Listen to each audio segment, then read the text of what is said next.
ਮਾਵਾਂ ਤੇ ਧੀਆਂ। ਹਰ ਯੁੱਗ ਵਿੱਚ ਮਾਵਾਂ ਆਪਣੀਆਂ ਧੀਆਂ ਨੂੰ ਕੁਛ ਨਾ ਕੁਛ ਜ਼ਰੂਰ ਆਖਦੀਆਂ ਨੇ ਜੋ ਜ਼ਿੰਦਗੀ ਵਿੱਚ ਉਹਨਾਂ ਦੇ ਕੰਮ ਆਵੇ, ਉਹਨਾਂ ਦਾ ਰਾਹ ਰੁਸ਼ਨਾਵੇ।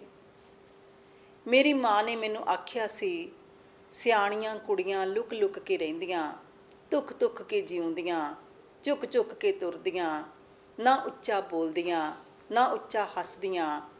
ਕੁੜੀਆਂ ਆਪਣਾ ਦੁੱਖ ਕਿਸੇ ਨੂੰ ਨਹੀਂ ਦੱਸਦੀਆਂ, ਬਸ ਧੂਏ ਦੇ ਪੱਜ ਰੋਂਦੀਆਂ ਤੇ ਕੰਧਾਂ ਦੇ ਓਲੇ ਘੁੱਗ ਵਸਦੀਆਂ।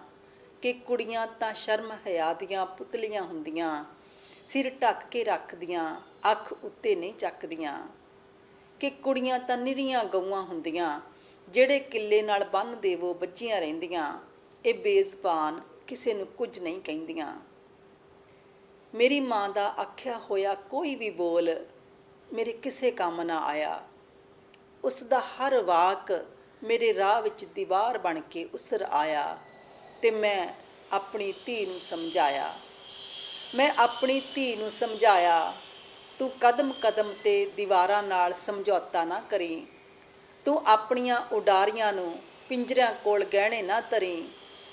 ਤੂੰ ਆਪਣੇ ਰੁਤਬੇ ਨੂੰ ਇੰਨਾ ਬੁਲੰਦ ਇੰਨਾ ਰੌਸ਼ਨ ਕਰੀ ਕਿ ਹਰ ਹਨੇਰਾ ਤੈਨੂੰ ਵੇਖ ਕੇ ਤਰਬਕ ਜਾਵੇ, ਹਰ ਜੰਜੀਰ ਤੈਨੂੰ ਵੇਖ ਕੇ ਮੜਕ ਜਾਵੇ, ਹਰ ਦੀਵਾਰ ਤੈਨੂੰ ਵੇਖ ਕੇ ਠਿਠਕ ਜਾਵੇ। ਤੂੰ ਮਾਣ ਨਾਲ ਜਿਉਈ ਮਾਣ ਨਾਲ ਮਰੀ, ਦੀਵਾਰਾਂ ਨਾਲ ਸਮਝੌਤਾ ਹਰਗਿਜ਼ ਨਾ ਕਰੀ।